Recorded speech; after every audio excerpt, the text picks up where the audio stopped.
Halos 30% po ng pera ng kababayan ang pumupunta sa bulsa ng iilan. Ganito na po ang kaawa-awang kalagayan ng ating mamamayan ngayon. Nasasakripisyo po ngayon, pati po yung serbisyong pampubliko, yung edukasyon po ay sumadsad na ang kalidad ng edukasyon.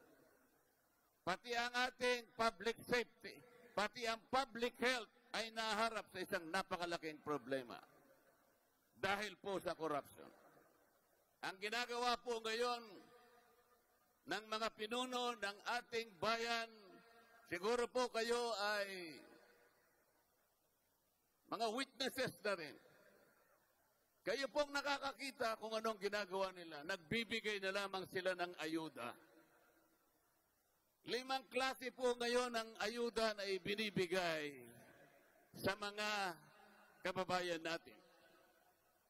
5 klase po. Ang una po yung 4Ps. Sinundan po yun ng MAIP, sinundan pa ng AIX, ng TUPAD, at ng AKAP. Alam po ba ninyo kapag susumahin natin ang halaga ng 5 klase ng ayuda na ito na pinamimigay sa ating mga mamamayan, ito po ay aabot ng mahigit 194 billion pesos. Malaking halaga. Sa halagang ito, ang dapat pong mabiyayaan, dapat matulungan ay hindi bababa sa 27 milyon na Pilipinong may hirap. Yun po dapat ang maserbisyuhan. Yung bilang na yon ang dapat maabutan ng ayuda. 27 milyon na mahirap na Pilipino.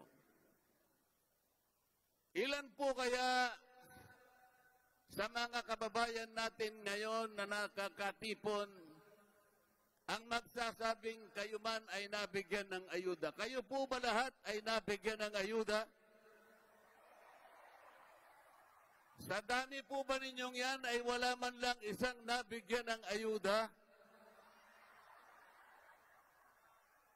Maaring tama po kayo sapagkat sa pagtaya ko, sa sarili kong pagtaya, wala pang 10% ng 27 million Pilipinos ang nabibigyan ng ayuda.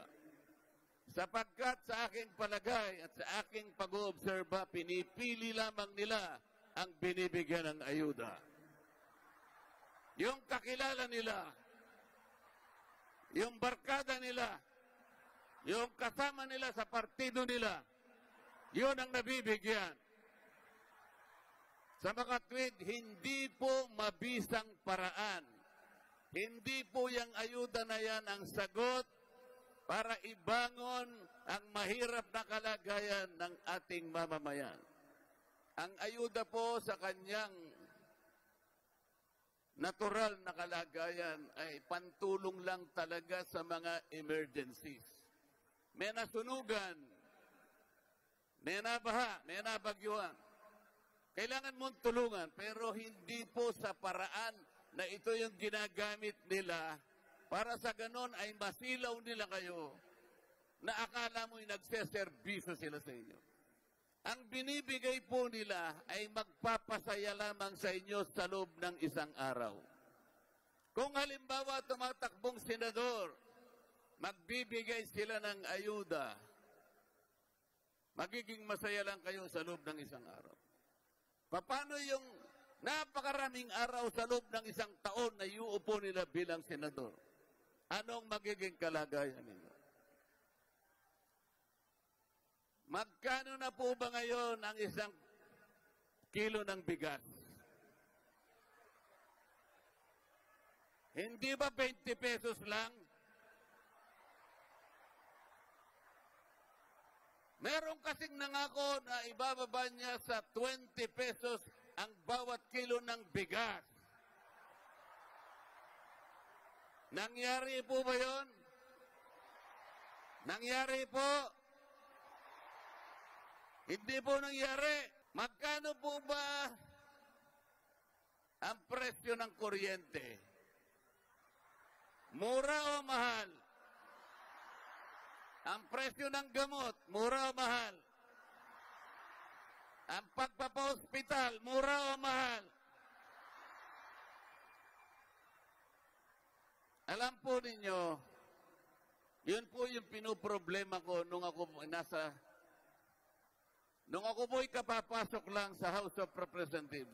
Iniisip ko na po, binasa ko na po yung batas sa kuryente. Ang nakalagay po doon na pangunahing layunin, ibigay mo ang serbisyo ng kuryente sa lahat ng mamamayang Pilipino sa murang halaga. Yun po yung nakasulat. Yun po yung nakasulat sa batas. Bakit po pagkatapos ng 24 na taon, yung kabaligtaran po ang nangyari? Ang singil ng kuryente sa ating bansa ngayon ang pinakamataas sa buong Asya. Bakit ganun po ang nangyari? Dahil wala pong nagbabantay sa pagpapatupad ng mga batas. Mga batas na sana'y nakapagbigay ng benepisyo sa inyong lahat. Ganito na lamang po ang gawin natin. Alam ko po na ako ay mananalo bilang isang senador. Ganito po ang gagawin natin. Dahil hindi naman lahat ay nabibigyan ng ayuda, ang karamihan noon ay kinukurap lamang nila.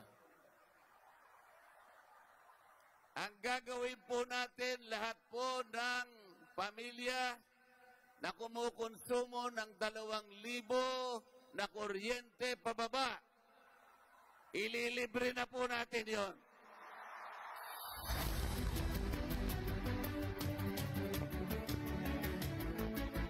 Pwede natin gawin yon sapagkat ang mabibiyayaan po ay 27 million Filipinos.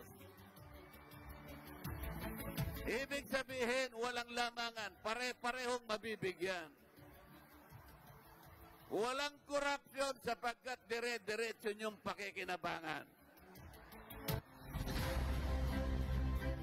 Wala rin pong magpapapogi. Walang magpapasikat, akala mo sa kanilang bulsa galing yung pinamimigay. Hindi po. Kung sakasakali pong merong maglakas ng loob, magbigay sa inyo, kunin po ninyo, ngunit huwag kayong magpapasalamat sa kanila. Sapagkat pera po ninyo yon. Pera po ninyo yon. Tingnan po ninyo ang nangyari sa ating bansa. Inimpeach nila yung Vice President. At naghihintay lamang po na matapos ang halalan kapag nakakuha sila ng bilang sapagkat 16 lang ang kakailanganin nilang bilang ng mga senador para tanggalin ang Vice President. Gusto nyo bang matanggal ang Vice President?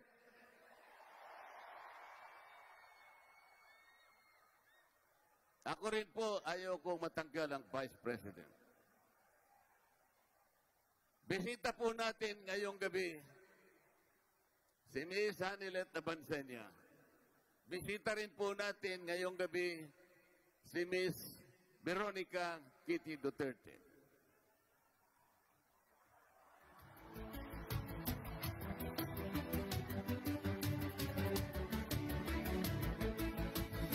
Salamat po sa kanilang pagbisita sa ating meeting de Abante. Hindi po tama ang gagawin nilang pagtanggal sa Vice President. Sapagkat ang ginawa po nila na proseso ay mali. Kailangan pong malaman ninyo ito. Para tanggalin ang Vice President, kailangan po makakita kayo ng ebidensya na magagamit natin na isinasaad na saligang batas. Ang ginawa po nila, ay sinuri po nila yung tinatawag na confidential funds ng opisina ng Vice President. Sinabi ko na po sa kanila, hindi ganito ang paraan. Unang-una, ang House of Representatives po ay hindi Commission on Audit. Hindi po kaming auditor. Wala po kaming mandato, wala po kaming otoridad na kami ang magsuri ng pagkakagasta ng budget ng isang ahensya ng gobyerno. Isa lamang po na opisina ang itinalaga ng saligang batas na magsuri, mag-audit ng pagkakagasta ng pera ng bayan. Ito po yung Commission on Audit. Mali po ang ginawa ng House